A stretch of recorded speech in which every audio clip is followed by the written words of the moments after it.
Eh bien, bonjour, merci de vous être rassemblés si nombreux pour participer à ce webinaire ce matin. Euh, eh bien, comme Sophie l'a dit, on va animer ça à deux avec Tim. Tim et moi, on est très copains.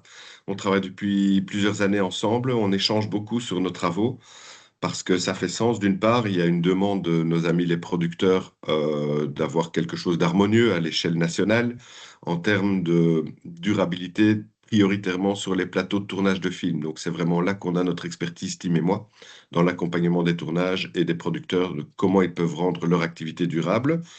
Euh, Vous le savez, Wallimage a plusieurs activités, le VAF aussi, mais ça, je vais laisser Tim présenter le VAF dans quelques secondes.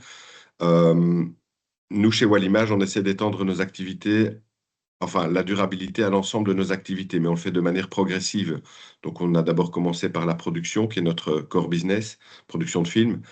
Et puis, on s'est un petit peu concentré sur les aspects animation, studio, qui représentent aussi une grosse partie de nos activités, mais on est toujours dans la coproduction.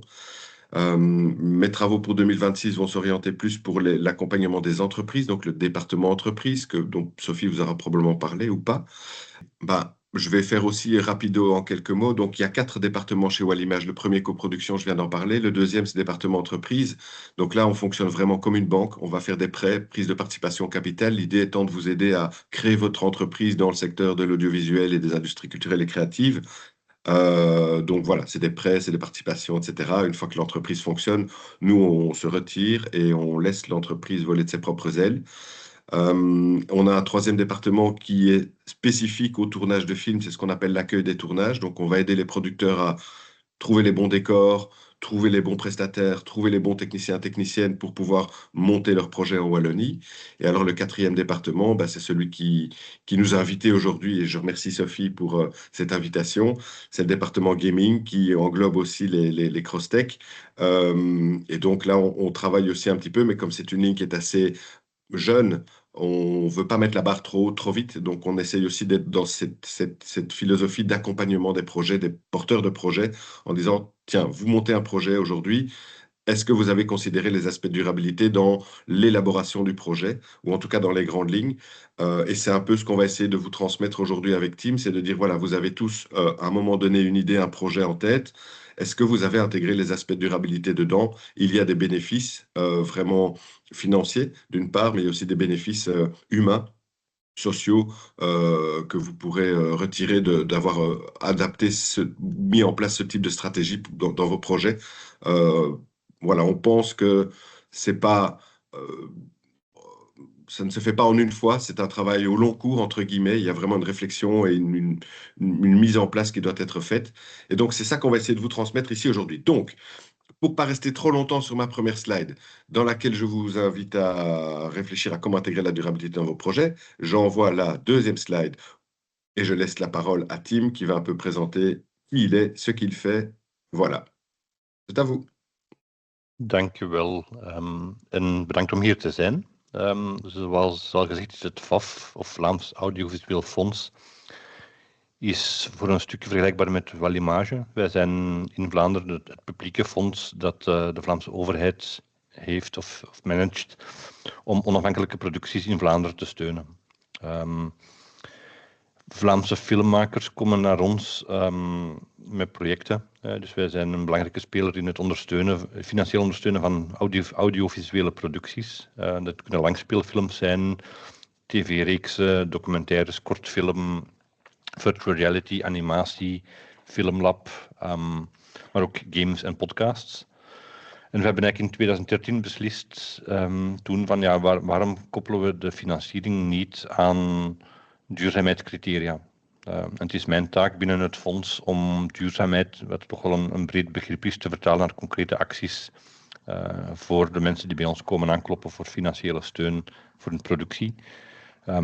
En het is ook in die context dat ik heel veel samenwerk met Benjamin en andere spelers, ook in België, om te kijken hoe kunnen we elkaar versterken en van elkaar leren.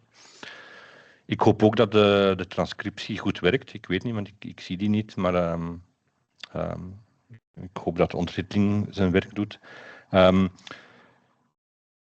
Ik ben helemaal geen filmmaker. Ik ben bio-ingenieur en ben een achttal jaar geleden beginnen werken op het fonds. En als buitenstaander is het heel interessant om te kijken van wat gebeurt er allemaal rondom ons op vlak van duurzaamheid, circulaire economie. En hoe vertalen we dat naar de sector? En hoe meer ik zie, hoe meer ook opportuniteiten ik zie, maar ook hoeveel uitdagingen zijn er nog altijd voor ondernemers in de brede creatieve en culturele sector. En het is dan ook heel fijn dat ik er deze ochtend kan zijn met Benjamin. Misschien kan je even naar de volgende slide gaan, Benjamin. Ja, bijna. Voilà. Goed. Dank je wel. Graag gedaan. En onze activiteiten... enerzijds werken we met onderwijs, filmopleidingen, maar ook mensen die net de schoolbanken verlaten hebben binnen talentontwikkeling. We kijken naar ontwikkeling van scripts, het schrijven van scripts. En ook dat komt straks wel aan bod, denk ik, of misschien aan bod rond, van kan een script duurzaam zijn? We kijken ook naar betaalbaarheid en de financiële impact van duurzame keuzes. We werken voornamelijk rond productie, maar kijken ook en hebben ook activiteiten binnen als SAF rond publiek en bioscopen, festivals. En ook daar proberen we eigenlijk duurzaamheid te vertalen. Dus op een of andere manier hebben we in Vlaanderen als fonds een rol te spelen in een hele brede waardeketen, die op schoolbanken begint en eindigt bij de consumptie van afgewerkte producten. Maar ik ga hierbij stoppen en ik denk dat de rest wel aan bod komt. Si besoin, je peux parler en français. C'est comme il faut. Alors moi, je dis déjà merci Tim, mais donc voilà, on s'était dit qu'on allait faire un petit comme ça. Vous voyez mes belles images? Oui. C'est un espèce de mosaïque d'images. Ce sont des thèmes sur lesquels on voulait un petit peu échanger avec vous, Tim et moi, qui nous semblent importants parce que comme vous l'avez déjà très bien compris tous les deux, la durabilité, c'est pas que l'environnement. Alors nous, Tim et moi, on s'est égosillé pendant des mois auprès des producteurs, déjà de leur faire comprendre que la durabilité, c'était l'environnement. Maintenant, on est en train de s'énerver un petit peu en leur faisant comprendre que c'est pas que l'environnement et que, voilà, avec une bonne stratégie bien mise en place dès le départ, on peut arriver à, voilà, à cette petite intersection des trois piliers de la durabilité en liant, voilà, les aspects économiques, sociaux et environnementaux sur un projet. Et donc ici, si vous êtes d'accord, je vais laisser la parole à Tim qui va entamer gentiment le petit webinaire. OK pour toi, Tim aussi? Ouais. Alors, comme on est des fous et qu'on adore la technologie, regardez bien. Paf. Voilà. On fait des trucs comme ça, nous. Oui, quand j'ai commencé mon boulot il y a 8 ans, il y avait déjà beaucoup qui étaient mis en place au VAF, mon entreprise. Et le point de vue, c'était il faut réduire le CO2 pendant un tournage sur le plateau. Et quand j'ai commencé mon boulot, j'ai dit, est-ce que c'est carbone ou autre chose? Est-ce que c'est seulement le plateau de tournage ou c'est aussi autre chose? Et donc, dans cette vision, j'ai vu que petit à petit, il y a des initiatives durabilité partout dans le secteur audiovisuel, partout en Europe. Et chaque région ou chaque nation a ses institutions audiovisuelles qui ont tous leur propre vue sur durabilité. Et ces vues-là sont vachement différents l'un et l'autre. Et dans beaucoup de cas, c'est juste carbone et calcul carbone, mais il oublie qu'il y a beaucoup d'autres aspects à mettre en valeur.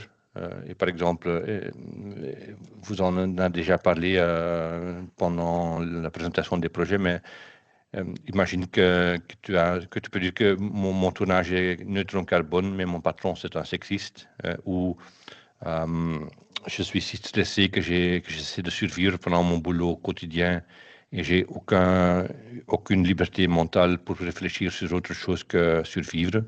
Est-ce que ça c'est durable ou pas? Et donc, pour nous, quand on travaille au VAF, on essaie vraiment d'ouvrir l'esprit des producteurs qui sont des créatifs, qui ne sont pas toujours des gens qui sont formés dans la durabilité, pour leur montrer que c'est beaucoup plus large que juste carbone. Et ça peut être aussi très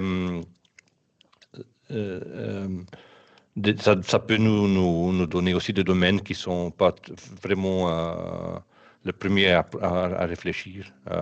Et par exemple, pour répondre aussi à la présentation du projet avec les caméras et la sécurité, ça peut aussi être une durabilité éthique. Moi, j'ai une copine qui a adopté 2 enfants avec des origines africaines. La gamine a dû télécharger sa photo pour sa carte mobilité pour aller à l'école.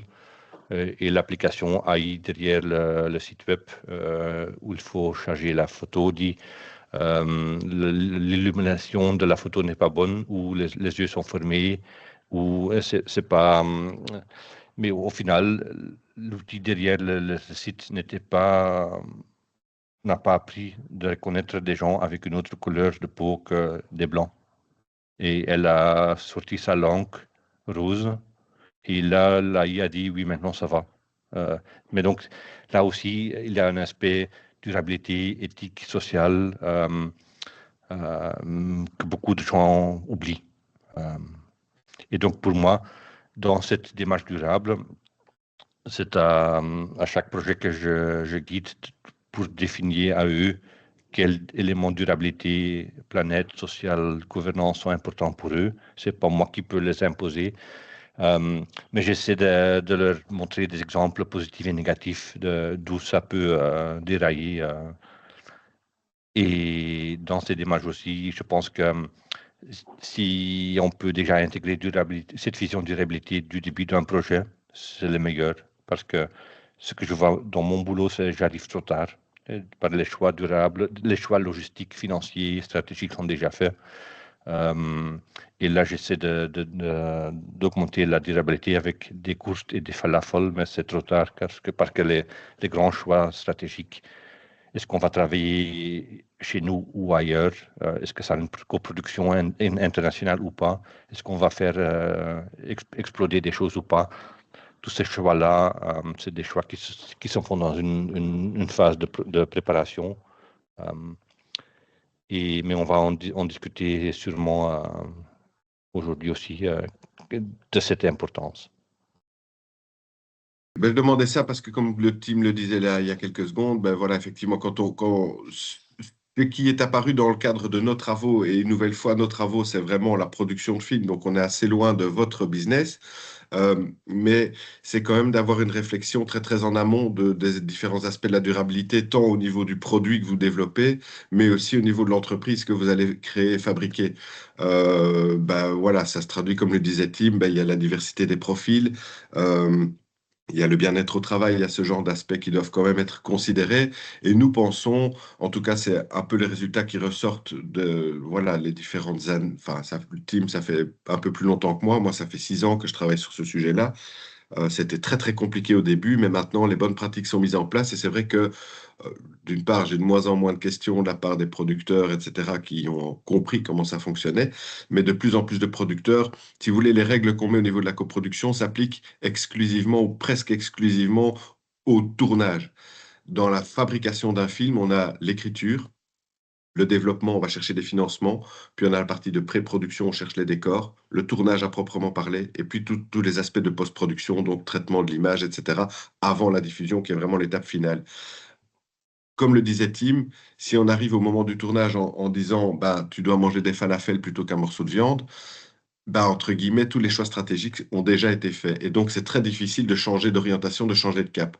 Nous pensons, que ce soit dans le cadre d'une entreprise ou dans le cadre d'un projet de film, que s'il y a une réflexion qui est faite très, très en amont, ça peut être bénéfique à tous les niveaux. Bien sûr, il y aura un léger surcoût, peut-être pour développer telle ou telle chose au niveau de la création d'entreprise, mais sur le long terme, ce sont des coûts qui vont s'amenuiser et qui vont rendre l'entreprise plus durable, au propre comme au figuré, et peut-être même inviter des nouveaux collaborateurs à vouloir jumper dans le projet avec vous. Euh, je terminerai vite fait en disant que ce qui est apparu de mon chef aussi, c'est que les personnes qui travaillent et qui ont des habitudes qui sont installées depuis déjà de nombreuses années ont très difficile à changer de méthodologie de travail. Je vais prendre un exemple très concret, un chef opérateur, donc c'est la personne qui s'occupe de la lumière sur un plateau. Pendant des années, on a travaillé avec des lampes à incandescence qui sont extrêmement énergivores. qu'on allumait le matin et qu'on éteignait en fin de journée parce que c'est des ampoules qui doivent chauffer avant d'atteindre la bonne température, etc. et qu'il faut laisser refroidir pendant de nombreuses heures aussi, sinon blablabla. Et puis sont arrivés les spots LED qui vont pas rendre tout à fait la même lumière, mais avec un peu de chipotage et quelques filtres, il y a moyen d'y arriver. Ça a été très très difficile de dire à un vieux chef opérateur, vas-y, regarde, il y a des LED, il y a moyen de travailler en consommant beaucoup moins d'énergie avec le même résultat derrière. Par rapport à la jeune génération qui arrive, moi je suis entre les deux, et je vois que les jeunes qui arrivent maintenant demandent quelles sont les implications, enfin quels sont les dispositifs de durabilité qui sont mis en place, que ce soit sur un projet ou dans une entreprise. Et on remarque aussi à travers toutes les activités chez Wallimage, c'est que les profils, je ne vais pas dire se précipitent pour aller dans une entreprise où on trie les poubelles, je schématise très très fort, mais voilà, il y a quand même un certain intérêt de la part de la génération qui arrive maintenant, je ne connais plus la lettre, qui dit, OK, nous, pour nous, c'est quelque chose de normal. Voilà, ma génération à moi, on fumait des clopes dans les bagnoles, on mettait pas la ceinture dans la voiture non plus, et on s'en foutait tous, c'était les années 80. Maintenant, c'est plus tout à fait pareil. Donc voilà, moi, je vous invite dans la création de vos entreprises à essayer d'intégrer ces différents aspects et surtout à intégrer la collaboration avec vos différents collaborateurs, les intégrer dans ce processus, pas leur donner une vision unilatérale de ce qu'est la durabilité pour vous en tant que chef d'entreprise, mais de dire, OK, on est une entreprise aujourd'hui, demain on va travailler ensemble ou on va travailler ensemble pendant de nombreuses années, comment est-ce qu'on peut arriver à un environnement durable au sens propre comme au sens figuré, et je pense que chaque bonne idée à prendre, donc ça, c'est un peu aussi à vous de voir comment vous verrez, mais intégrer les différentes parties prenantes. Sur ce, je vais redonner la parole à Tim, parce que nous allons enchaîner sur ça. Attention, miracle magique. Tim, tu es toujours là? Je te vois plus dans mon écran. Je suis Oui? là. Ah, excellent. Voilà. Et donc, je te mets celle-là, qui veut pas. Voilà. Et je te laisse nous expliquer ce que ça signifie tout ça. Euh, une question que je me pose tout le temps, c'est quand est-ce que tu peux conclure que ton projet est durable? Est-ce qu'il faut... Moi, j'ai eu une discussion avec un producteur tchèque qui dit, oui, mais je vais mettre tous mes données dans un calculateur carbone. Et comme ça, j'ai tous mes calculs et je suis en ordre avec tout. Mais je pense que là aussi, c'est un travail d'équipe pour penser comment est-ce que notre entreprise ou notre projet dans cette entreprise, c'est quoi nos enjeux, c'est quoi nos buts. Est-ce qu'on veut réduire l'impact carbone de notre application online? Est-ce qu'on veut éviter d'avoir des déchets? Si oui, quels déchets? Est-ce qu'on veut travailler sur les aspects éthiques, sociaux ou pas? Donc c'est vraiment... Il faut se faire des buts spécifiques, mais qui sont aussi faciles à calculer, à mesurer. Chez moi, au village, en Flandre, il y a un plan stratégique climat hyper complexe, hyper bien fait, avec des ingénieurs externes. Et le but, c'est qu'il faut réduire autant de carbone pour 2030. Mais tout ce qui est dans le plan, c'est on va planter des haies, on va partager des vélos, on va trier les déchets. On ne peut pas calculer l'impact carbone de tout ça, car c'est plutôt un aspect social ou un aspect écologique et pas vraiment quelque chose qu'on peut traduire en chiffres. Donc, on sait déjà chez nous au village qu'en 2030, ça sera impossible d'évaluer le bilan et évaluer où est-ce qu'on est avec le village. Donc là, je pense que c'est une réflexion à faire. Qu'est-ce qu'il nous faut pour être durable pendant le projet? Et moi, je suis très doué dans des blagues stupides. Et je me souviens une fois que j'ai fait une blague en public pendant une présentation sur la durabilité dans l'audiovisuel et j'ai dit 2 tiers de tous les projets du FAF sont neutres en carbone parce qu'ils ne sont jamais financés et réalisés. Donc là aussi, il faut vraiment se poser la question, qu'est-ce qu'on veut, c'est quoi le but de nos activités et tout ce qu'il ne faut pas. Et quand tu ne prends pas ta voiture ou quand tu n'as pas de déchets, il ne faut pas résoudre un problème inexistant. Donc là aussi, c'est une question à se poser dans un projet ou dans une entreprise. Qu'est-ce qu'il me faut? Et un exemple très spécifique sur la production virtuelle. Production virtuelle, tu as des grands studios avec des screens LED sur lesquels est projeté un décor et devant ce screen, il y a un acteur qui joue son rôle. Et là aussi, on a eu une étude et je peux partager l'étude si vous voulez dans le chat, mais conclusion c'était ça peut nous aider à être plus durable parce qu'il ne faut pas voyager partout au monde et on peut avoir le monde sur l'écran derrière l'acteur. Donc, il y a un avantage bien précis, mais il faut aussi se demander c'est quoi l'impact de tous ces screens LED parce qu'il faut les fabriquer, ça vient de la Chine et il n'y a personne qui sait l'impact de la production des écrans. Hein. Il y a tout ce qui est ordinateur et stockage de données. Et trois, il y avait un flux de gens du secteur d'animation et jeux vidéo vers production virtuelle. Donc la conclusion de l'expert, c'est un outil, mais il faut l'utiliser de façon bien réfléchie, bien concrète. Si demain on va l'utiliser et on va intégrer la production virtuelle dans n'importe quel projet, on sera perdu. Et je pense que c'est le même avec AI ou n'importe quelle technologie. Est-ce qu'on l'utilise parce qu'il y a un besoin sociétal ou est-ce que c'est plutôt pour le sport? Mais là aussi, ça peut faire partie de votre vision durabilité. Quels éléments sont importants et comment est-ce qu'on va les évaluer? Et c'est aussi tout un business. Moi, je vois des entreprises qui se développent, qui gagnent plein de fric en consultant des entreprises et ils vont dire, ah oui, on va développer un outil carbone, tu vas payer beaucoup pour les bases de données, après on va mettre tous les chiffres là-dedans et on sera content. Mais est-ce que c'est ça la durabilité ou pas? Ça peut aussi être beaucoup plus social et concret que ça. Mais je pense que tu peux y ajouter si tu veux, Benjamin. Écoute, moi, j'ai pas grand-chose à ajouter, si ce n'est que c'était très clair, merci. Peut-être, moi je veux encore ajouter chez nous au VAF, le fonds. Donc on impose un trajet sur les projets qu'on finance et on informe les gens sur la durabilité avec des exemples spécifiques. On leur demande de faire un plan de durabilité lié à leur projet. On leur donne de suivre ce plan pendant la production du film, du tournage, et de nous faire de nous donner une évaluation après. Et on ne va pas demander chaque facture ou une photo pour faire preuve que tu n'as pas utilisé de générateur sur ton tournage. Donc, c'est plutôt on demande une conscience, une sérieuxité dans le projet et on ne va pas se perdre dans les détails de calcul ou de calculer le nombre de personnes qui ont bouffé un plat végétarien. Donc, c'est pour nous beaucoup plus qu'ils prennent le domaine au sérieux et de leur poser qu'est-ce que tu as appris de tout ça et est-ce que tu peux utiliser ce que tu as appris dans des futurs projets. Donc, il y a un aspect très éducatif là-dedans pour nous. Mais je vois aussi qu'il y a beaucoup de fonds qui vont vraiment formaliser tout ce qui est durabilité. C'est des fichiers Excel, c'est des contrôles, c'est Deloitte qui va passer pour faire contrôler toutes les factures. Donc, c'est des différentes démarches.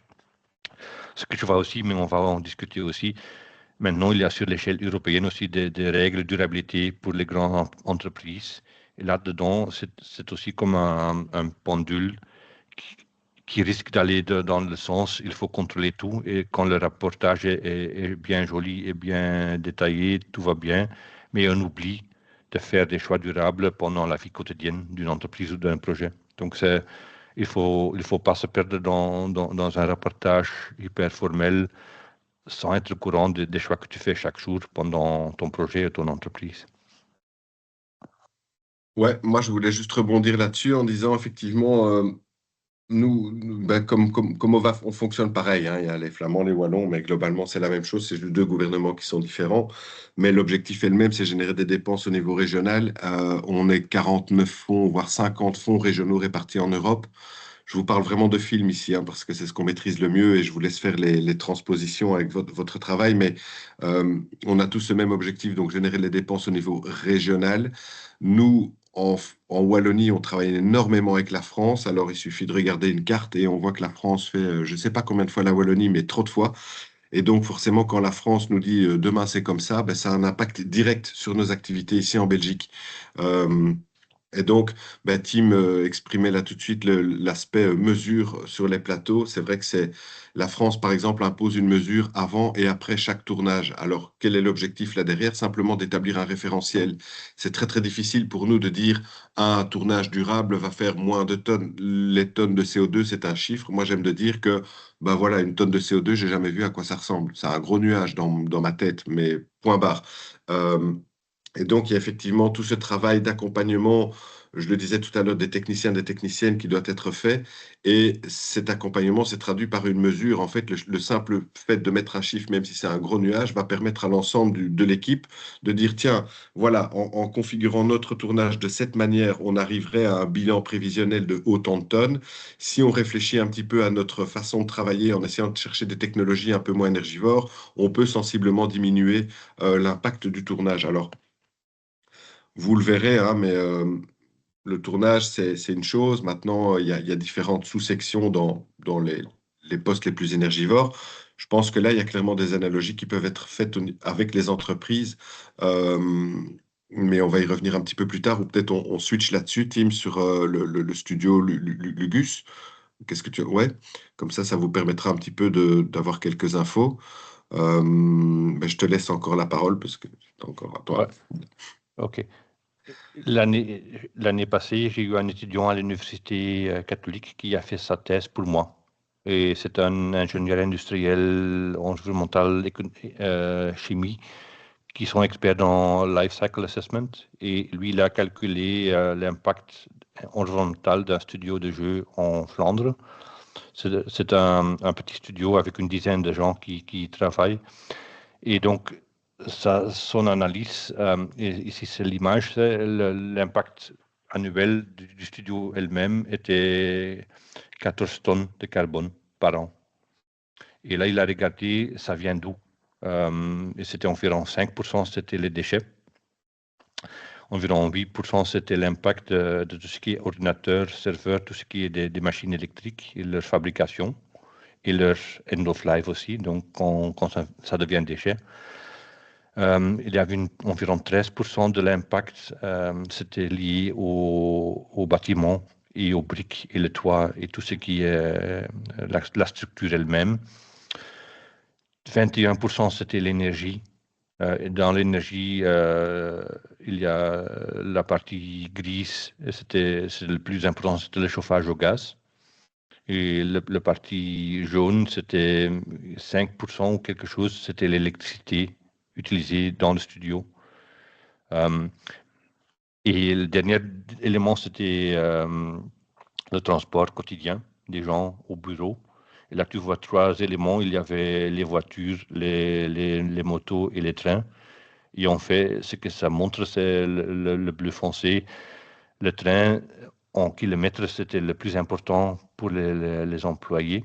Et l'impact, c'est le plus petit de mobilité.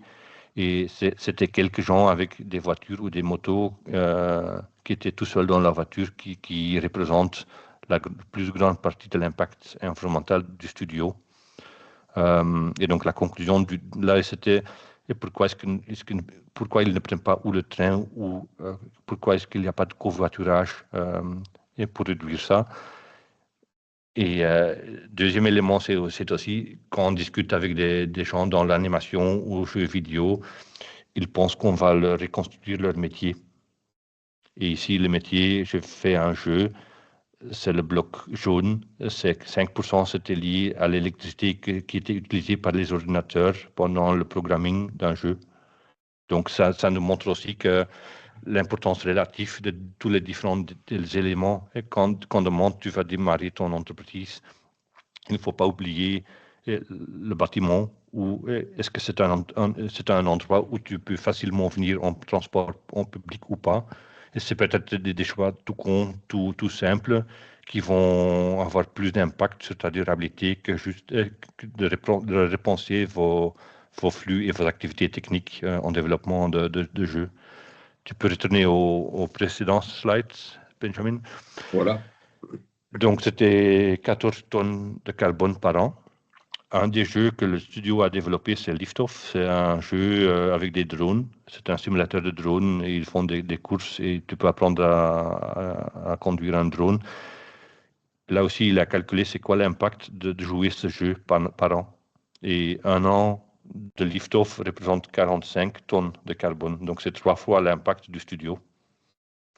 Et dans cet impact, c'est l'électricité du joueur, mais c'est aussi, et c'est surtout, l'échange de données entre l'entreprise et le joueur.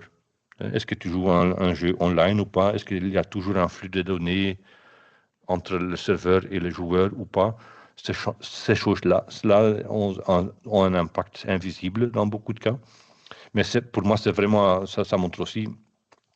Et tu peux penser comment est-ce que je peux faire un jeu le plus éco-conçu que possible, mais aussi quand tu le fais, à côté de penser comment est-ce que j'utilise mon ordinateur pour faire ce jeu, il faut aussi réfléchir dans l'éco-conception de ce jeu. Qu'est-ce qu'on veut créer et est-ce que ça sera un jeu omnivore ou pas? Et je le vois aussi dans l'animation, par exemple, quand tu as une image avec plein d'eau ou de fumée, c'est hyper complexe à développer.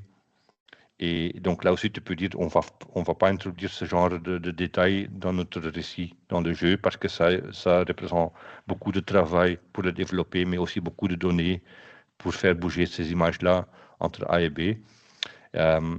Mais donc pour moi, ça m'a montré qu'il ne faut pas vraiment réinventer ou seulement à moitié réinventer le métier de développement de jeux, mais plutôt de regarder sur c'est quoi tes choix logistiques quotidiennes du bâtiment, de l'endroit, comment est-ce que tu vas faire bouger les gens. Et beaucoup de gens oublient. Chez moi, au boulot, je bosse à Bruxelles, mon patron me paye le train à 100%. Quand je prends la voiture, il ne me paye rien. Donc, ce genre de choses ont probablement un impact plus important que ton ordinateur. Il ne faut pas oublier ça. Ici, c'est une image du studio. Quand demain, c'est un studio à Paris ou à Mons, ça sera différent, mais les ordres de grandeur, je pense que ce seront les mêmes. Donc là, quand tu veux t'installer, est-ce que tu vas avoir ton bureau à toi ou ça sera un co-housing quelque part? L'énergie de ta prise, est-ce qu'elle sera renouvelable ou pas? C'est des choix beaucoup plus dans le quotidien, mais qui comptent vraiment dans cet impact. Et ici, c'est vraiment carbone-carbone. Si on ajoute une couche sociale, gouvernance, c'est encore une autre vision. OK. Yep. Alors, je rebondis parce que je trouvais ça intéressant, cette slide-là. On a parlé clairement d'un studio, mais c'est clairement, je vais dire, l'ordre de grandeur des postes, surtout les postes. La mobilité, c'est le vrai problème, en fait. Que ce soit, peu importe le secteur d'activité, un tournage, un studio, votre future activité, à un moment donné, comme le disait très justement Tim, pensez un peu stratégique aussi, parce que perdre 2 heures, enfin, moi je travaille à Mons et j'habite pas à Mons, j'habite près de Bruxelles, donc ça veut dire que quand je dois aller au bureau, je dois prendre la voiture, j'ai pas de train direct d'où je suis chez moi, où c'est des chipotages, enfin voilà, c'est la Belgique, mais je passe parfois de nombreuses minutes, voire de nombreuses heures dans les bouchons pour revenir du travail. Ça ne participe pas à mon bien-être. Le bien-être, ça fait aussi partie de la durabilité, ça fera partie de voilà, le bien-être de vos collaborateurs, collaboratrices. S'ils doivent perdre 1 heure et demie tous les matins dans les bouchons, c'est pas fun, ça va polluer. Enfin voilà. Alors il y a plein d'autres façons de travailler. Maintenant, on travaille en remote, mais l'impact du remote, quid. Mais tout ça pour dire que de toutes les études qu'on a déjà pu lire et voilà un peu s'intéresser, Tim et moi, c'est vraiment la mobilité qui est le gros point, le poste le plus impactant. Et je trouve que voilà, ça peut être une chose aussi, hein, mais on travaille avec un autre studio, nous, ici en Wallonie, qui s'appelle Dreamhall, qui est localisé juste à côté d'une gare, et c'est un choix volontaire. Il y en a un autre qui s'appelle Binut, c'est du VFX, qui est aussi localisé à côté d'une gare, et qui dit, nous, on donne pas de voiture.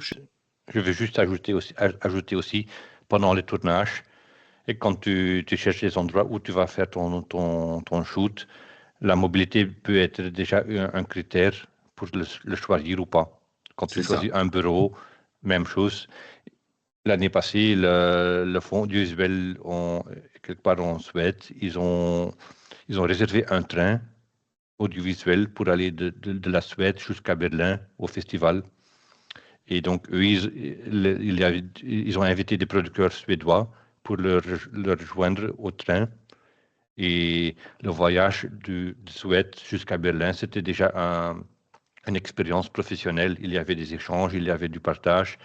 Et les gens se battaient presque pour être dans ce train, pour rejoindre le fonds audiovisuel suédois jusqu'à Berlin. Donc là aussi, on peut faire du nudging, des jeux psychologiques pour faciliter ou pour pousser, stimuler les gens de prendre des moyens de transport moins impactants. Et ça peut être en réservant un train exclusif ou en leur donnant des podcasts à écouter ou des films à regarder pendant le voyage. Donc, il y a aussi un aspect social humain. Et chez nous, en Belgique, beaucoup de producteurs me disent, mais j'ai pas assez de voitures électriques à louer pour ma production. Mais là, on dit aussi, mets des gens dans le train ou mets 2 gens dans une voiture diesel et tu gagnes de l'argent et du carbone. Et donc, c'est vraiment une approche. Est-ce que tu as une vision mobilité dans le projet? Et il y a clairement aussi, vous êtes voilà tous les deux, à votre manière, des futurs entrepreneurs. À un moment donné, il y a une vision que vous pouvez faire passer aussi auprès de vos collaborateurs, tout en les incluant dans cette vision, hein. Donc, partager, échanger les idées, ça me paraît important. Je reprends mon studio de Charleroi, Dreamwall. Ils ont mis en place tout un document de onboarding pour tous les nouveaux collaborateurs. Alors, vous le savez ou pas, mais dans un studio, il y a quand même une rotation du personnel qui est assez grande. Ce sont beaucoup des freelances qui vont travailler sur un projet pendant quelques mois et puis ils vont partir ailleurs. Ce document d'onboarding a vraiment toute son importance parce qu'il permet à chaque nouveau collaborateur, collaboratrice de bien s'imprégner de la culture de l'entreprise. Et une des valeurs fondamentales du studio là-bas chez Dreamwall, c'est de dire, OK, nous, on a un impact, c'est clair. On veut travailler sur tous les autres aspects de notre activité core business qui est de l'informatique, traitement de données, fabrication de films, de jeux d'animation, retransmission télévisée avec incrustation d'images derrière, etc.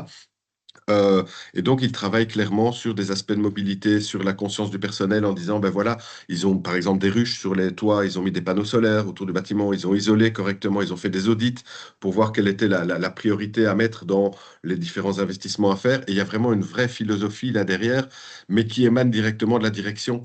Il y a bien sûr une demande de la part des jeunes générations qui arrivent, mais s'il n'y a pas à un moment donné une ligne de conduite qui est donnée par un entrepreneur, un patron, une patronne, un producteur, une productrice, les choses ne bougent pas. Alors, j'ai entendu l'histoire du train de Tim, ça c'est une parenthèse très personnelle, c'est une idée que j'ai eue il y a des années et on n'a jamais trouvé les financements en Belgique, mais on voulait clairement faire la même chose, donc je ne suis pas content, je vais aller voir mes collègues suédois. Mais voilà, c'était clairement quand on a eu cette idée il y a des années avec le fonds ici, c'était de dire, OK, on descend tous sur la croisette, vous devriez voir la migration que ça représente de descendre sur la croisette. Tout le monde y va de l'avion, de la bagnole, du machin. Ça a un impact colossal. La croisette, c'est le festival de Cannes, hein, vous l'avez compris, je pense. Euh, voilà, il y a des études qui ont été menées. C'est un festival qui est extrêmement énergivore, juste de par le nombre de personnes qui viennent de partout dans le monde, dans des jets privés, dans des yachts, dans des boats, machin, etc. Nous, on s'était dit, on va louer un train, on va prendre toute la profession belge pour descendre là. Alors, ça nous coûtait 4 bras 2 jambes. Le gouvernement n'a pas suivi. Nous sommes un organisme subventionné par le gouvernement. On ne peut pas leur en vouloir. Mais enfin, voilà. Comme quoi, tout est possible. C'est juste une question de volonté. Et alors, je me permets de jumper. Je ne sais pas si ça va toujours, hein, pour vous deux, parce que c'est peut-être Oui. ou pas, ou voilà. Mais je voulais juste, moi, arriver sur cette slide-ci. Euh, Vous connaissez ça normalement un petit peu de loin, au moins vous avez déjà, enfin Olivier a l'air de oui, toi Zainab aussi.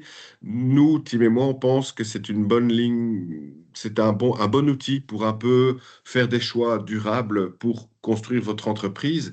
Ce sont des goals universels, entre guillemets, tout le monde les applique ou essaye à sa façon, mais à l'échelle mondiale. Et donc, ça peut être, je vais dire, une feuille de route, entre guillemets, sans dire je dois suivre le point 1, le point 2, le point 3, le point 4, mais vous pouvez faire un pick and mix dans les différents points qui sont abordés pour construire votre projet et vous dire, bah, tiens, euh, Moi, je vais travailler sur la sécurité sur les chantiers. Ben, ça va participer au bien-être, ça va participer à un travail décent, ça va participer voilà, à l'industrie de l'innovation et de l'infrastructure. Donc, on a déjà trois, quatre goals comme ça sur une idée.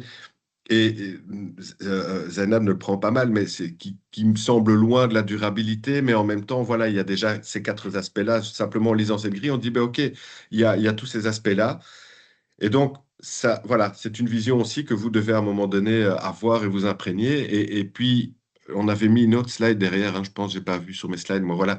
On en a parlé très rapidement tout à l'heure. Je vais laisser Tim peut-être un petit peu plus s'exprimer, mais je voudrais juste dire d'abord qu'il y a effectivement des législations qui sont mises en place pour les entreprises à l'échelle européenne, à l'échelle nationale, aux échelles nationales, puisqu'on parle de la France, la Belgique ici, et que en tant que futur entrepreneur, vous serez probablement à un moment donné confronté à ces législations. Je vous le souhaite en tout cas, hein, pas dans le cadre de SME ou de VSME, mais plutôt dans les cadres de méga multinationales que vous allez devenir. C'est vraiment ce que je vous souhaite, mais durable, entendons-nous, hein. Mais donc voilà, il faut faire des reporting, il faut compiler des informations, il faut voilà. Et puis on en riait entre nous ce matin avec Tim. On a un peu préparé comme un petit peu le webinaire, mais c'était de dire à un moment donné, ces législations sont imposées aux très grosses entreprises. On leur demande d'aller assez loin dans les détails, c'est-à-dire d'interroger leurs fournisseurs, tous les fournisseurs, par rapport à leurs actions. Et on se disait dans quelle mesure est-ce qu'un fournisseur est obligé de répondre oui ou non à son client qui lui demande de dire, bah, tiens, tu me fournis des boîtes de mouchoirs en papier, je dis ça parce que j'en ai une à côté de moi, d'où vient le papier, comment il est fabriqué, ta boîte, elle vient d'où, l'encre que tu utilises pour imprimer ton logo dessus, c'est de la bonne encre. Voilà, il y a des gens qui vont vous dire, on n'a pas le temps, on n'a pas l'envie et on n'a pas l'obligation surtout. Et ça, c'est probablement un des freins dans notre travail, c'est de dire, il n'y a pas d'obligation. Donc, notre travail, c'est de mettre des obligations, mais on le fait vraiment en concertation aussi avec le secteur. Et maintenant, bah, VSME, SME, CSRD, si ce sont des notions qui sont très abstraites pour vous, ou bien si vous les maîtrisez, Zainab et Olivier, vous nous le dites et on switch sur du fun, quoi. Voilà. Je peux peut-être y ajouter aussi, dans beaucoup de cas, la durabilité, c'est vu comme une punition. Ah non, il faut être durable pendant le projet, mais ça peut aussi être un avantage stratégique de ton entreprise. Et de plus en plus d'investisseurs et de fonds publics te demandent d'avoir un plan de durabilité sur l'échelle entreprise ou sur l'échelle projet quand tu demandes du soutien. Et donc, au lieu de voir durabilité comme punition, ça peut aussi être un avantage stratégique. Parce que, imaginez un client, vous dit, ah oui, mais cette boîte-là, avec le système sécurité, ils ont une vision durabilité qui est proche à la mienne. Et donc, il y a un avantage stratégique là-dedans. Et pour moi, c'est un peu le normal que tu veux créer. C'est pas quelque chose qu'il faut ajouter, mais c'est juste, c'est quoi le normal en consommation, en mobilité, en aspect éthique. Et par exemple, ici, le VSME, ça vaut la peine de chercher pour regarder qu'est-ce qu'il y a là-dedans, parce que ça peut nous, comme les SDG précédents, nous inspirer sur c'est quoi les domaines qui pourraient être relevants pour moi, pour mon projet ou mon entreprise. Et ça, pour moi, c'est comme une boussole. Les SDG, c'est une boussole avec 17 aiguilles. Mais moi, je connais un producteur qui, lui, pendant chaque réunion de travail de sa production, il a une siège libre pour la planète pendant chaque réunion. Donc, c'est pour vraiment visualiser avec chaque décision, est-ce que la planète ou la nature a une vision sur notre décision ou pas. Donc, il y a aussi des éléments que tu peux introduire dans la façon que tu fais des choix. Et VSME peut t'inspirer, mais les SDG aussi. Mais là, toujours, n'importe quel système, ça tombe toujours sur planète, sociale et gouvernance. OK. OK, qui sont clairement, bah voilà, hein, social, gouvernance, planète, enfin l'environnement, les trois piliers de la durabilité. Mais ça, je pense que je ne vous apprends rien. C'est clairement, hein, je pense, bah, comme disait Tim, de plus en plus voilà, de financeurs demandent ce genre de choses, demandent que l'entreprise ou le porteur de projet intègre voilà, la variable durabilité dans son projet. Et je trouve, enfin voilà, ça me paraît aussi assez important. Et, alors, tu parlais d'OVH là tout de suite. Moi, j'ai choisi un autre, hein. On parle de l'hébergeur, hein, OVH, on est d'accord, hein? Oui, oui. Ouais. Ben, moi, j'en ai choisi un autre duquel je voulais vous parler ici. C'était Infomaniac. Bon, je suppose que vous Ouais. connaissez. Il n'y a pas que eux, hein, il y en a plein d'autres. Mais clairement, que ce soit pour Zainab ou pour Olivier, ben, à un moment donné, vous allez devoir héberger vos applications, vos travaux. Mhm.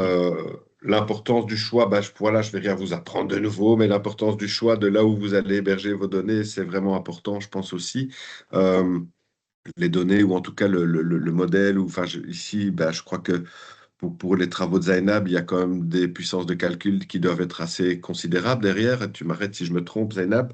Mhm. Euh, mais donc voilà, je pense que choisir un. Moi, je voulais vous parler d'Infomaniac parce que je suis assez récemment tombé sur une excellente vidéo où il présente le DT4 là, à Genève. Je ne sais pas si vous avez entendu parler. C'est le Moi, tout dernier. j'utilise déjà Infomaniac sur toute la partie gestion de D'accord. projet, cloud, etc. Ok, donc toi, tu peux aller OneDrive. chercher, tu peux chercher un café si tu veux. Et toi, Zainab, tu connais aussi Infomaniac ou comment tu Non, fonctionnes, toi? non. Non? Mhm. Euh, ben, Infomaniac, c'est clairement un cloud, hein, donc c'est un data center.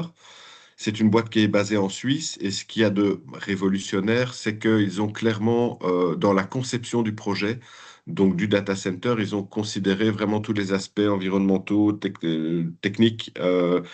Voilà, les contraintes techniques liées au data center, vous le savez, un data center, ça chauffe énormément, ça consomme énormément d'énergie.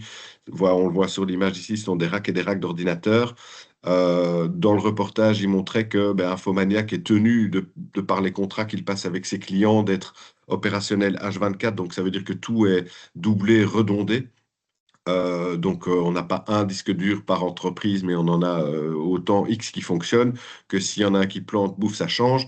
Ils doivent pouvoir changer aussi très très vite. Donc, ils ont un stock de matériel qui est assez important au niveau des data centers. Mais ce qu'il y a d'intéressant là-dedans, c'est que toute l'énergie produite par le data center est récupérée et réinjectée dans le réseau du chauffage urbain. Au niveau de Genève, donc le data center est enterré, il est dans le sol, et toute l'énergie qui est produite par les calculs, etc., toutes les données qui transitent par là, le réinjecte dans le chauffage, ça permet de chauffer quand même 6000 foyers au niveau de la ville de Genève, ce qui est vraiment intéressant pour les Genevois et Genevoises. Et quand ils chauffent pas, ben, ils peuvent prendre des douches un peu plus longues parce que ça va chauffer l'eau aussi de tous ces gens-là. Et ça, c'est assez exceptionnel parce que des data centers, j'ai vu d'autres reportages où ils te disent, ben voilà, aux États-Unis, forcément l'IA aidant, hein, vous le savez, faut pas, voilà, tout le monde le sait, l'IA est omniprésente maintenant et de manière exponentielle et c'est problématique. Mais donc aux États-Unis, vous construisez des data centers en plein milieu du désert. Ces data centers doivent être refroidis. Pourquoi ils le font dans le désert? Parce qu'ils ont des incitants fiscaux, locaux. Je veux dire, c'est des États qui disent, ben, viens chez moi, tu vas voir, c'est génial, tu payeras pas d'impôts. Et donc, on est toujours dans cette logique économique. Et ça, c'est un peu toujours le demi-problème, entre guillemets. Écologie, environnement, ça reste compliqué. Écologie, voilà. Mais donc, ces data centers qui sont dans des déserts aux États-Unis vont aller puiser dans les ressources naturelles pour être refroidis, donc l'eau, typiquement, et quand il fait 49 ou 50 ou je sais pas combien de degrés dans leur désert américain, ben allez-vous-en refroidir votre data center avec des systèmes de flux d'air. Ici, c'est clairement le cas. Tout a été pensé, optimisé. Enfin, si vous voulez un peu creuser le sujet, vous allez dans YouTube. Excusez-moi, mais il y a moyen de télécharger des vidéos YouTube ou de les regarder en low définition pour diminuer l'impact.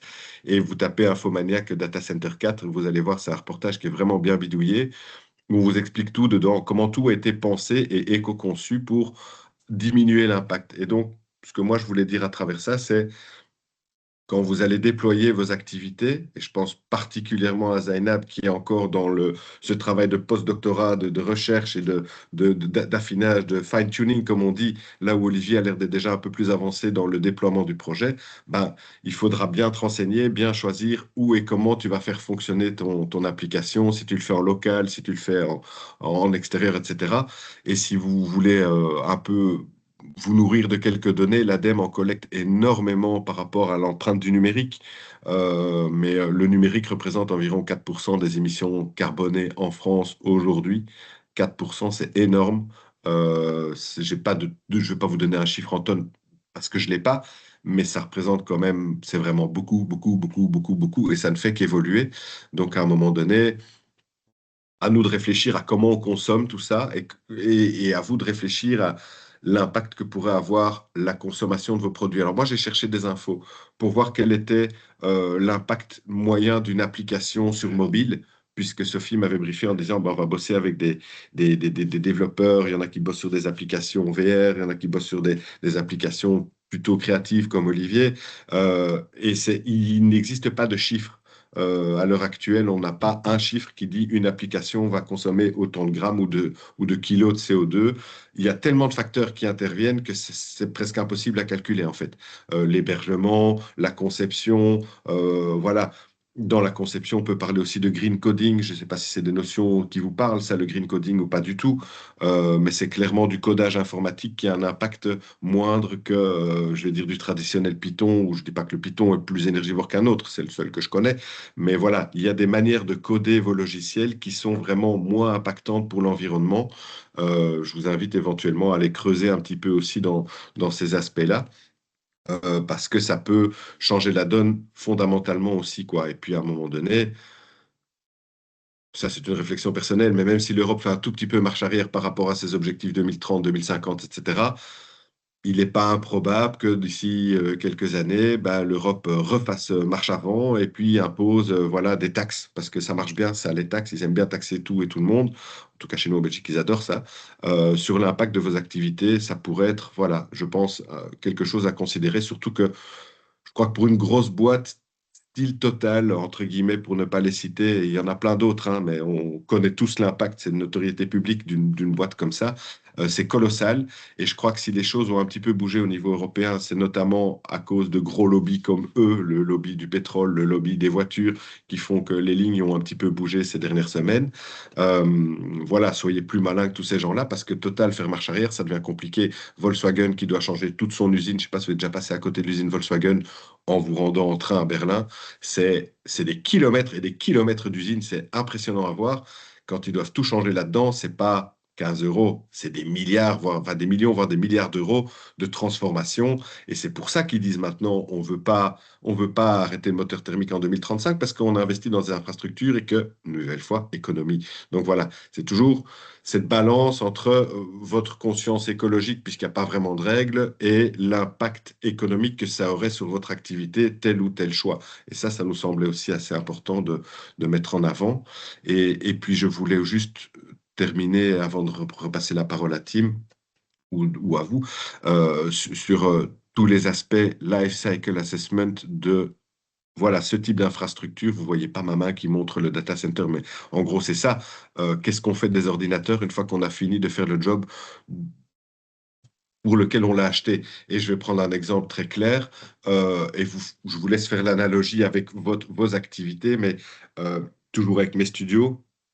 Euh, Typiquement, on va acheter une machine high-tech, dernier cri, pour travailler sur des modèles. Ben, on parlait tout à l'heure de pluie, etc., des particules, hein, les VFX, particules, pluie, étoiles, etc., lumière, mais aussi la conception 3D pour un film d'animation, par exemple. Donc, on va acheter un super bon ordinateur, super bonne carte graphique. On le fait fonctionner pendant 2 ans sur ces travaux-là. Et puis 2 ans environ après, on va continuer, on va plus passer dans la 2D, donc plutôt voilà, des calculs qui sont moins énergivores parce que c'est déjà une machine qui est déjà un peu plus usée. Et puis on va encore travailler peut-être 1 an ou 2 sur l'administratif, vraiment les travaux administratifs liés à l'entreprise. Et puis après, qu'est-ce qu'on fait de l'ordinateur? Soit on le jette, avec toutes les conséquences que ça a. Je vous apprendrai rien, les métaux rares, voilà, la raréfaction des ressources, etc. Euh, la demande croissante pour tous les secteurs d'activité confondus pour ces mêmes matières premières. On n'en aura à un moment donné plus assez. Mais qu'est-ce que vous en faites? Est-ce que vous inscrivez vos... Voilà, je dis pas que c'est vous qui avez la main mise sur les data centers. Maintenant, si Zainab, tu développes ta boîte et que tu dis, ben moi, je veux mon data center propre à moi et je veux le mettre en local chez moi, ben, il faut à un moment donné penser, te dire, tiens, mais qu'est-ce que je vais faire de toute cette machinerie une fois qu'elle ne pourra plus rendre les services pour lesquels je les ai achetés? Et donc, typiquement, les studios chez nous, de plus en plus, mettent ça dans des systèmes d'économie circulaire et donc renvoient ça vers les écoles, par exemple, qui sont assez démunies face à ces nouvelles technologies qui arrivent et les coûts que ça engendre pour équiper l'ensemble des élèves. Bon, on demande beaucoup aux parents. Je ne sais pas si vous avez des enfants, moi j'en ai, je peux vous dire que les parents, ils raquent derrière pour payer des ordi aux gosses. Mais enfin bon, il faut vivre avec son temps, n'est-ce pas? Euh, mais donc voilà, ça permet aussi d'équiper. Et donc là, vous arrivez tout de suite, il y a l'aspect environnemental, la durabilité, puis il y a l'aspect social derrière, parce que ça va permettre l'éducation des jeunes aux nouvelles technologies et non pas des besoins comme toi, Zainab. Voilà, je reviens toujours, enfin, moi, dans ma tête, ton truc, ça doit être un qui doit calculer à mort tout le temps, quoi. Tu vois, ça doit être, je sais pas, je me trompe peut-être, mais je pense qu'il y a quand même, si la machine permet de détecter des trucs comme ça doit être assez fabuleux à voir comment ça doit calculer derrière. Donc voilà, j'imagine que l'infrastructure derrière l'application que tu développes va être quand même colossale, mais bon, soit. Et donc, je me permets de revenir à ma merveilleuse DIA. Et si Tim est OK, tu voulais ajouter quelque chose, Tim? Non, parfait, c'est merci, c'est génial. Ah, voilà. Tu voulais Moi, je ajouter? veux bien. Je veux Ah, bien. tu veux bien. Merde. Allez, vas-y. Non, il y a cet aspect innovation, data center, mais moi, j'ai parlé avec des boîtes post-production en Belgique qui ont aussi une stratégie interne sur comment est-ce qu'on va garder des données. Euh, c'est pas Oui. seulement est-ce qu'on a trouvé le meilleur data center du monde, mais aussi comment est-ce qu'on peut éviter de devoir stocker des données en premier. Et par exemple aussi avec les jeux, l'exemple avec les drones. Et quand je crée un projet, comment est-ce que je peux le créer d'une telle façon que je peux limiter le besoin de données qui voyagent de A à B tout le temps. Donc, dans l'éco-conception, ça joue un rôle aussi. Et en plus, là, tu trouves un fournisseur pour garder tes données de façon la plus intelligente, c'est la meilleure solution. Mais donc, éviter, et par exemple, c'était une boîte de production qui ont dit, et on a une claire vision avec nos clients. On dit, OK, tu m'envoies ton projet, je fais tel travail. Après autant de semaines, je vais jeter tes données. Je ne vais pas garder en double. Donc, c'est vraiment une vision interne qui a été mise en place pour éviter de garder des trucs qu'il faut pas garder. Et nous, comme fonds audiovisuel, chaque projet doit nous envoyer une copie digitale de leur production. Et là aussi, on regarde sur comment est-ce qu'on peut garder tout ça, car c'est des montants énormes de données qui sont gardés. Et là, c'est un service d'archivage flamand gouvernemental qui s'en occupe pour éviter qu'on fait chauffer le monde avec des serveurs à nous. Cool. Question? Dans le nom? Tout roule? Oui. Oui, Allez. tu Oui. peux montrer le truc inclusion, Benjamin, avec les Truc bébés? inclusion. Ça, voilà, j'ai montré. Tim va nous en parler encore. Ouais, c'est toute une autre histoire. Cinéma Z, c'est un cinéma tout près de chez moi en Belgique. Et eux, ils ont des événements pour des jeunes parents. La lumière ça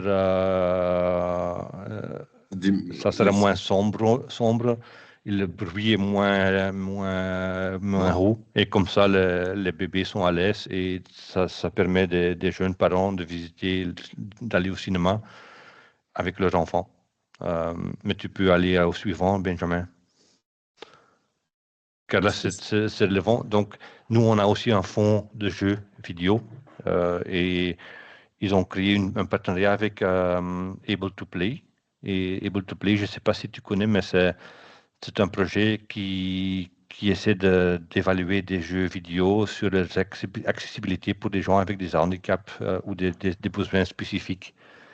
Et c'est pour vraiment voir est-ce que mon jeu, par exemple avec l'exemple avec la musique, est-ce qu'il est accessible par des gens. Et c'est pas juste pour le but premier, c'est naturellement l'accessibilité pour que tout le monde peut le jouer et peut participer. Mais à côté, il y a aussi l'aspect quand tu crées un produit et une grande partie de la société avec des besoins personnels ne peut pas utiliser ton produit parce qu'il est trop complexe, tu perds de l'argent. Et donc, mais c'est cool de voir qu'il y a des projets ici dans les jeux qui ont vraiment comme but cette inclusion pour tout le monde dans ce domaine spécifique. Donc, ça vaut la peine quand tu développes des choses et de voir est-ce que c'est ouvert à tout le monde ou pas. Et sur les jeux notamment, qu'est-ce qui est mis en place sur l'aspect accessibilité et inclusion, par exemple? En fait, je connais pas tous les détails, mais je sais que ils vont par exemple voir quand tu as comment expliquer en français? Parce que, par exemple, quand tu as autisme ou quand tu as un souci avec les yeux, quand tu ne vois pas bien ou quand il y a trop de stimuli, et ça peut quand tu es très sensitif, ça peut donc, mais ça vaut la peine. Je t'invite d'aller chercher sur le site et de voir ce que ça vaut, mais j'ai vu et c'est aussi un peu lié à l'exemple que j'ai montré avec le cinéma. En Italie, il y a eu un projet avec des cinémas publics qui ont vraiment fait un effort pour voir autant de gens dans la société ont des besoins spécifiques. Ils ne viennent pas chez nous parce qu'ils ne se sentent pas à l'aise chez nous au cinéma. Est-ce qu'on ne peut pas changer nos méthodes à nous pour les recueillir et pour leur faire participer à consommer nos activités, nos films. Donc c'est vraiment, mais c'est intéressant parce que c'est pas seulement l'aspect social, mais aussi il y a un aspect économique là de dire ça aussi. Et on voit ça aussi dans les productions audiovisuelles. Quand tu fais un film classique flamand avec des choses, des gens blancs, et avec aucun intérêt sur la diversité dans la société, et il y a beaucoup de gens qui vont te dire je ne regarde pas parce que ça ne m'intéresse pas du tout. Et c'est lié, il y a eu un documentaire qu'on a financé sur les juifs orthodoxes en Flandre. Et quand tu regardes, c'est hyper compliqué. Ils ont autant de lois dans la religion, ça devient presque une blague. Mais ma femme a une collègue juif orthodoxe qui adorait la docu parce que c'était eux. Et c'est vraiment fait avec nous. Et c'est clair que ça nous représente 100%. Et à côté, il y avait un tournage Netflix dans lequel il y avait des juifs orthodoxes. Et là, il disait, pour nous, c'est une caricature parce qu'ils n'ont pas vraiment fait leur travail à fond pour vraiment nous représenter de façon correcte, authentique. Et nous, on déteste. Et je ne vais jamais regarder ça parce que je ne veux pas payer pour des conneries. Donc, il y a cet aspect et ça peut être un handicap ou un besoin personnel ou une ethnicité ou un domaine, mais c'est vraiment une conscience. Et ça peut être aussi sur le projet sur les images de sécurité, là aussi, quand c'est hyper compliqué et ça va pas inviter les gens de l'utiliser. Donc il y a ces domaines et comment est-ce que je peux créer un outil pour tous ceux qui en ont besoin et qui soit accessible ou pas. Il y a aussi des tests pour les sites web. Benjamin en a parlé un peu, mais et quand c'est traduit automatiquement ou quand est-ce que c'est lisible ou pas, il y a vraiment des outils pour calculer et mesurer tout ça. Et concevoir aussi. Alors, je ne dis pas qu'il y a des outils pour concevoir, mais il y a surtout, voilà. Enfin, moi, ça m'avait assez frappé. C'était, je ne sais plus, je le disais à Tim, on disait pas ça juste entre nous, mais cette histoire où je ne sais plus, excusez-moi, mais assister à une réunion là où c'est un aveugle qui vient les expliquer que ben, quand il est sur un site internet, si le site est mal conçu, comme lui ne voit pas, ben, c'est la transcription audio de tous les éléments à l'écran. Et si le site est mal conçu, ben, il se perd très vite et donc forcément il se désintéresse et donc forcément ben, la plateforme n'atteint pas ses objectifs d'audience puisqu'elle se prive elle-même entre guillemets d'une partie de ses que je sais pas comment on dit, hein, comment on appelle des internautes, juste parce que l'outil n'a pas été pensé. Enfin voilà, je veux dire, une personne qui a toutes ses capacités va penser normal, entre guillemets, avec toutes ses capacités. Une personne qui a des difficultés de mobilité avec ses doigts va se dire, bah, tiens, comment est-ce que je peux faire aller le trackpad sur mon ordinateur? Je dois aller avec ma langue ou je dois aller avec mes orteils. Enfin, voilà. Excusez-moi les schémas très, très pourris, mais enfin, voilà, c'est un peu ça. Et je pense que ça, c'est aussi, bah, comme vient très justement de le dire Tim, penser à ça. Je crois que moi, j'ai compris que chez Olivier, c'était quand même quelque chose d'assez déjà bien mis. Et chez Zainab, bah, voilà, un peu voir qui va piloter c'est l'outil que tu développes, si c'est le gars qui est dans la grue ou si c'est complètement automatisé, ou bien si ça nécessite une intervention humaine, mais en se disant, bah tiens, si c'est un worker qui est là sur les rails, bah, j'ai beaucoup de respect pour tout le monde, hein, mais c'est peut-être des gens qui sont un peu moins éduqués ou qui ont peut-être un peu moins de compétences pour voir clair dans des logiciels que, je veux dire, un ingénieur qui a vraiment voilà, fait des thèses, des docteurs, des post-doctorats là-dessus et qui maîtrise le truc à mort. Voilà, je pense que c'est des petites choses effectivement à essayer d'intégrer dans voilà, l'outil maintenant. Voilà, ça c'est un peu, c'est vous qui savez comment ils vont se déployer vos outils, quoi. Donc c'est un peu. Mais il y a pas mal de choses. Moi, je vous invite éventuellement à aller voir. Il y a, vous pouvez, si vous tapez Green IT, il y a moyen de trouver pas mal de ressources, que ce soit en France ou en Belgique. En Belgique, c'est l'Institut du numérique responsable, INR, et il y a un pendant en France et où on vous donne un tas d'informations sur bah, l'éco-conception des logiciels, sur, ben voilà, là ici on parlait de alors parler des aspects sociaux, ben voilà, l'inclusivité, etc., l'accessibilité des sites internet, des plateformes, des logiciels. Enfin, vous allez retrouver vraiment pas mal d'infos là-bas qui pourront peut-être vous donner des idées pour mieux déployer ou encore mieux déployer parce que je crois que vous le faites déjà très très bien tous les deux. En tout cas, moi je suis déjà largué hein, quand j'entends Zainab qui me parle de ses caméras lidar. Pour moi, une lidar, c'est les flics qui mettent des amendes. Voilà, je sais qu'on sait faire énormément de choses en plus, mais voilà, c'est très intéressant de voir ça. Euh, mais c'est au-delà de mon champ de compétences. Mais donc voilà, comme ça, vous savez un petit peu plus par rapport à ça. Euh, je pense qu'on a déjà fait un bon petit tour. Je ne sais pas si vous avez des questions, si vous voulez voilà, partager des avis, des ressentis. Dites-nous un petit peu. Oui, pour moi, j'ai une question. Oui, Mais avant tout, parce que je voulais pas vous couper lors de l'explication des serveurs et des ressources cloud. oui, Alors, pour clarifier, le travail technologique a été mené et validé dans un cadre de recherche. Je parle oui, du projet. Et donc, avec l'utilisation d'infrastructures de calcul comme le cluster de Lumens, des GPU performants pour l'entraînement oui, des modèles. oui, Et donc, si je n'entre pas dans ces détails aujourd'hui, c'est volontaire en fait parce que l'enjeu actuel n'est plus technique, mais porte sur la valorisation, les partenaires ou bien partenariats oui, et les sources de financement. Et donc, dans cette logique, parce que ici, moi personnellement, je viens pour apprendre parce que j'ai pas de background sur le domaine. Et donc, j'essaie aussi de mieux formaliser la dimension durabilité du projet. oui. J'ai une idée, mais après, vous pouvez me corriger, mais pour être sûr d'être bien aligné avec les attentes, quels seraient selon vous les éléments clés à mettre en avant pour démontrer clairement la durabilité d'un projet issu de la recherche dans un contexte de déploiement appliqué? Ah, merci d'être venu. Je vous souhaite d'excellentes vacances. Est-ce que Tim a quelque chose qui lui vient spontanément en tête comme ça ou pas? Moi, je pourrais peut-être dire rapido.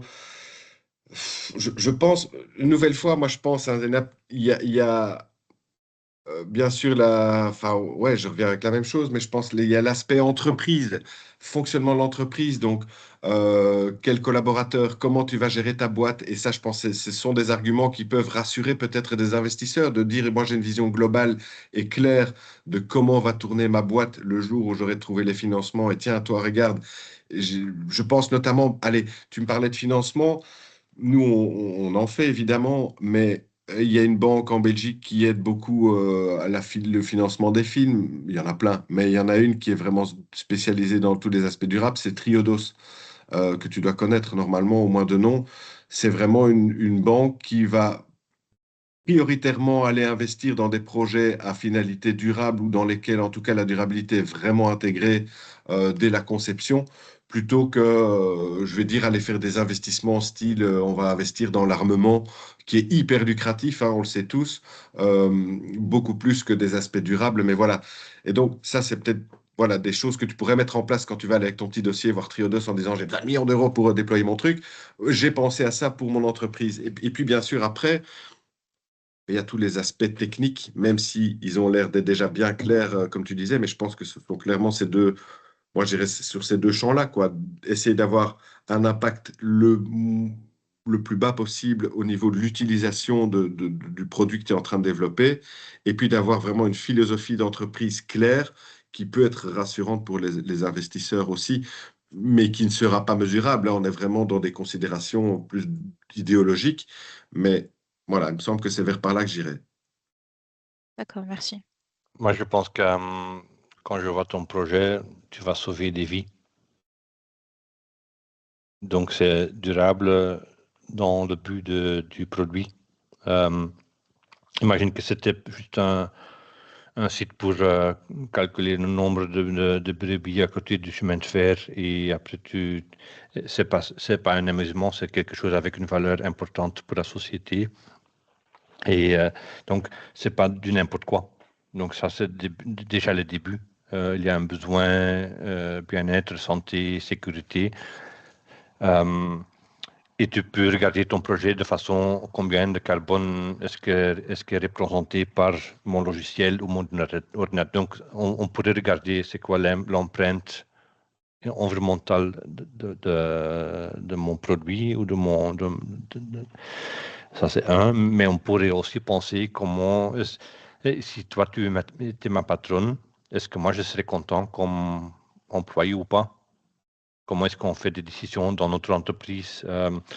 Benjamin a parlé de si demain, ça sera Shell qui dit, OK, je vais te donner autant d'argent, mais c'est de l'argent qui vient d'énergie fossile. Est-ce que c'est un élément ou pas? Sécurité de travail, quand je suis chez toi au bureau, est-ce que tout est en ordre avec les lois sociaux? Est-ce que j'ai un contrat correct? Est-ce qu'il y a des moyens d'éducation pour des jeunes qui n'ont pas beaucoup d'expérience? Est-ce que les familles ont le même salaire? Donc, il y a autant de domaines qui peuvent être les tiennes. Et c'est à toi de décider, quand je gère une boîte, c'est quoi mes valeurs? C'est les valeurs planétaires, sociales, gouvernance. Et ça peut être, et j'en parle toujours, imagine que je fais un film avec James Bond dans une forêt. Je peux regarder le carbone, mais je peux aussi m'imaginer comment est-ce que je peux faire mon tournage, que la forêt sera là après mon tournage. Ou imagine que je fais un film devant ta porte. Comment est-ce que je peux éviter que tu veux m'étrangler après? Est-ce que c'est quoi mon impact sur la société, sur mes voisins, sur... j'ai créé un truc, peut-être que ton application peut aider quelqu'un avec la musique, mais peut-être que l'exemple des drones, très spécifique, j'ai vu en me préparant pour aujourd'hui qu'ils ont donné des accès gratuits aux soldats en Ukraine pour apprendre à voler des drones, à piloter des drones. Donc, c'est quoi vos valeurs? Et les valeurs, ça peut être très calcul, économie CO2, mais ça peut être aussi très sensible. C'est quoi le normal qu'on veut créer ensemble? Si demain, Benjamin et moi, on travaille chez toi et on fait la bagarre ou on fait une sale blague, est-ce que c'est normal ou pas? Et donc, mais c'est à l'entreprise elle-même de décider ou de créer ces normes durabilité qui sont importantes. Donc, c'est la seule chose que je peux... Il y a peut-être des normes qui sont très subtiles ou très floues.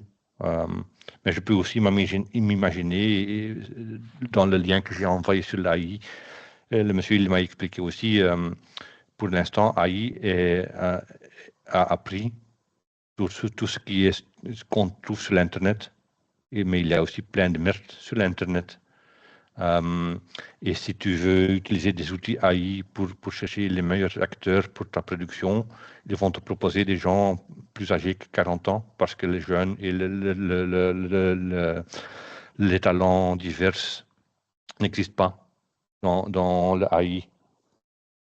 Donc, Donc, c'est aussi des aspects. Est-ce que tu as une tâche aveugle ou pas sur,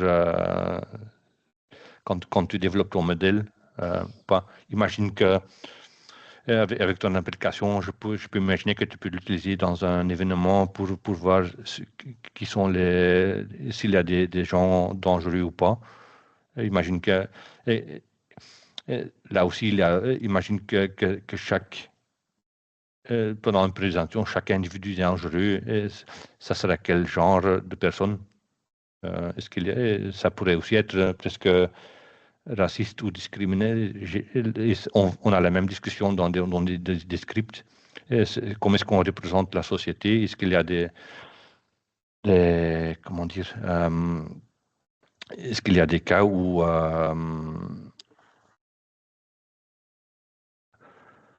je cherche le bon mot, mais c'est un aspect éthique aussi. Imagine que tu donnes une présentation sur ton outil. Comment est-ce que représenter un ouvrier des chemins de fer? Est-ce que chaque ouvrier est quelqu'un qui vient de Roumanie et qui a un grand ventre et boit des bières et fume des clopes, ou est-ce que c'est des gens comme nous, n'importe qui? Donc, là-dedans, dans la représentation, et c'est très subtil, mais c'est quoi le normal qu'on veut créer aussi dans les images, les récits qu'on crée. Et un récit peut être un film, mais peut aussi être un produit ou un projet. D'accord. Ok. Merci beaucoup, Tim. C'est noté. Moi, je t'inviterais à vraiment peut-être utiliser les goals des Nations Unies là, que j'ai réaffichés. Ça me semble être une bonne feuille de route pour trouver ton orientation de durabilité qui colle le plus avec ta réalité. Parce que bien sûr, je crois que il ne faut pas vouloir faire les 17, tu n'y arriveras pas, mais tu as une réalité qui t'est propre avec l'activité, le produit que tu développes. Moi, je ne maîtrise pas ça, mais donc, comme le disait Tim, choisir tes valeurs, celles qui te parlent à toi en tant qu'entrepreneuse, en disant, ben, c'est mon produit, c'est ma boîte, c'est mon idée, je veux développer, je veux grandir, je veux structurer. Ben, qu'est-ce que je veux transmettre comme valeur? Et je vais faire juste une rapide analogie, mais quand j'ai pris mes fonctions chez Wallimage, donc mon premier job, moi, c'est vraiment faire de l'accueil de tournage. J'ai été engagé pour ça. Je fais ça depuis plus de 15 ans maintenant. Donc, c'est accompagner les producteurs dans la recherche de décors, comme j'expliquais tout à l'heure. Et quand j'ai pris mes fonctions, on m'a dit, mais qu'est-ce que tu veux faire en plus? Alors, j'ai d'abord dit rien, hein, bien-être au travail et tout ça. Puis on m'a dit, non, non, il faut quand même que tu fasses quelque chose en plus. Alors, j'ai dit, bah, écoutez, ce qui me tient vraiment à cœur, c'est d'essayer d'un petit peu transformer ce secteur et le rendre plus durable. J'avais déjà essayé dans la précédente entreprise qui m'employait, mais c'était, voilà, on m'a gentiment eu une fin de non-recevoir à l'époque. On ne voyait pas l'utilité, l'importance de la chose. Or, on aurait déjà pu gagner 5 ans, entre guillemets, si on avait pu mettre les choses en place à ce moment-là. 5 ans, c'est pas rien. Mais ici, voilà, quand j'ai proposé ça, mon ancien patron, ça a changé entre-temps. On m'a dit oui, ok, vas-y, carte blanche, reviens dans un an, on présente tous tes projets, chose que j'ai faite. Et puis la direction a changé. C'est une directrice maintenant qui est beaucoup plus attentive à mes travaux, qui est un vrai moteur pour moi aussi, parce qu'il y a des jours où je peux vous dire que, et je crois que Tim et moi, on est plus ou moins d'accord là-dessus, quand on creuse le sujet de la durabilité, à un moment donné, ça devient un peu anxiogène aussi, parce que tous les curseurs sont au rouge, ou vraiment beaucoup, hein. Si c'est pas dans le rouge, c'est dans l'orange foncé. Et donc, il y a quand même assez peu de curseurs verts encore maintenant qui nous disent, allez, on y va. Et donc, le fait d'avoir comme ça un soutien du comité de direction en ce qui me concerne, ben, moi, ça me motive à toujours aller plus loin, de continuer à avancer dans ces directions, malgré tout ce qui nous tombe dessus. Enfin, quand l'Europe nous dit, on postpose le 2035, la fin des moteurs thermiques, ça a l'air de rien, mais pour moi, c'est vraiment catastrophique. Je me dis, mais en fait, ils n'ont rien compris. Ils sont là, ils décident pour nous, et ils n'ont rien compris. Donc, moi, je pense, avec l'idée novatrice que tu as maintenant, c'est montre la voie de tes convictions et inspire-toi librement de ça. Il y a d'autres outils, mais celui-là, l'avantage, c'est qu'il est international, mis en place par les Nations Unies, 192 pays qui sont accordés sur ces 17 points. Tu vas n'importe où dans le monde avec ça, ça parle aux gens, quoi. Voilà. Ok, merci Benjamin. Je veux y ajouter avec les SDG. À un moment, j'étais contacté par le directeur d'un festival de films qui me demande si on veut être plus durable, est-ce que tu peux nous aider? Et on a commencé avec le brainstorm normal. On avait plein de post-it colorés et des crayons et on dit oui, on va changer l'imprimante et on va changer de banque, des choses comme ça. Mais lui, il m'a dit non, je veux une stratégie. Je n'ai pas besoin d'idées à con parce que quand la colle de mes post-it est usée, ça va tomber par terre et j'ai rien. Je veux vraiment une vision stratégique de durabilité. Et donc, en final, ce qu'ils ont fait, ils ont demandé à tout le monde autour d'eux, leur staff, leurs fournisseurs, leurs bénévoles, les clients au festival, les communes où ils sont, donc tout le monde autour de l'entreprise ont reçu la même question, disant, quand tu nous regardes, imagine que ça soit ta boîte à toi, et tu regardes les 17 buts durables, qu'est-ce que tu penses qui est relevant pour nous? Donc, et se basant sur toutes ces questions et tous ces questionnaires avec tous ces gens dans et autour de l'entreprise, ils ont fait une liste de 6. Et après, l'équipe interne, ils ont dit, OK, on prend les 6 buts durables et là, on va les traduire dans des buts stratégiques, missions concrètes. Et par exemple, un des buts, c'était l'éducation. Et donc, ils ont traduit en, si on a notre événement à nous, on va créer des possibilités pour de jeunes talents audiovisuels. Point. Et ça, c'était leur plan stratégique, leur mission durable. C'était pas, et aujourd'hui, on va faire ça et on va inviter ces gens. Non, c'était vraiment dans notre vision durabilité, quand on crée un événement ou un produit, pour nous, éducation, c'est important. Et ils se sont arrêtés là parce que, imagine, demain, c'est Benjamin qui travaille pour eux et qui organise un événement. Là, il a ça comme vision sur son boulot. Et ça devient très concret, c'est à la personne elle-même de créer un événement éducatif. Mais comme ça, c'était vraiment un outil. C'était pas juste une personne qui a décidé, c'était vraiment un travail en commun pour co-créer quelque Collaboratif. chose ensemble. Et on voit la même chose dans les productions. Quand quelqu'un dit, oui, j'ai ici le plan stratégique hyper complexe, hyper le meilleur du monde, mais tout le monde se dit, je m'en fous, je vais bouffer un steak, ou je m'en fous avec la durabilité car je suis trop stressé, j'ai pas l'esprit pour réfléchir à ça. Et ça sert à rien. Donc là, de nouveau, ouais, comment est-ce qu'on peut co-créer une normalité en commun avec tout le monde qui sont liés à ton projet? Et quand tu vends ça comme un avantage stratégique d'entreprise à ton client, le chemin de fer qui veut acheter ton produit, ça devient une autre discussion car tu as vraiment une vision à toi qui peut être un avantage économique, stratégique, partenariat, qui peut ouvrir des portes sur des financements aussi. Parce que si demain tu vas passer à la banque, tu dis je veux avoir un financement, ça va te pousser aussi. Mais donc c'est vraiment quelque chose, une co-création et une normalité que tu crées ensemble. Mais quand toi tu es la patronne et quand mon patron me dit Tim, tu viens en train au boulot, c'est son choix. Quand il décide l'énergie dans mon bâtiment, c'est l'énergie renouvelable, c'est son choix. Donc, il y a des choix que tu fais étant gestionnaire d'une entreprise, mais à côté, il y a des choix que tu fais ensemble avec ton équipe et tu crées une normalité qui couvre de nouveaux domaines planétaires, social et gouvernance. Et ici, on peut couper les 17 buts et faire des tas. De nouveau, tu as des tas planète, tu as un tas social et un tas économie. Donc, on tourne toujours autour des mêmes thèmes. OK. Voilà. Oli, t'es toujours là ou t'as mis une photo? Non, je suis là. Ah, ça va. Ouais, j'aime bien faire des blagues un peu pourries aussi, moi. Mais... Tu as des questions, toi? Ou tout est clair et limpide? Moi, mes questions, c'était notamment, j'en ai posé une, il faut que j'aille regarder le site là sur l'accessibilité dans le jeu vidéo. Ouais, ouais. Quels sont les critères qui sont pris en compte? Qu'est-ce que nous, on peut prendre en compte? Vu qu'on travaille sur des publics sensibles, il faut déjà il faut que tout soit, entre guillemets, parfait et qu'on prenne d'enjeux dès le départ. Et c'est déjà ce qu'on fait sur les ateliers. C'est pour ça qu'on fait des tests et qu'on revient derrière sur des améliorations en continu par exemple, sur notre plateforme. On l'a fait tester à des personnes en situation de handicap. Et donc, du coup, on a pris tous les enjeux d'accessibilité, donc notamment le FALC. Je ne sais pas si vous connaissez. Pas du tout. En gros, c'est un critère créé par les papillons blancs. C'est-à-dire, c'est facile à lire et à comprendre. Donc, en fait, c'est de D'accord. Ok. faciliter la Ok. lecture auprès des personnes en situation de handicap D'accord. et même la compréhension globale sur l'utilisation du numérique, mais aussi du papier un peu plus plastique. Ok. Bien, merci pour cette nouvelle notion. Peut-être Oui. pour donner un exemple très pratique sur le festival de film dont je parlais avec les SDG, eux, ils invitent plein de gens.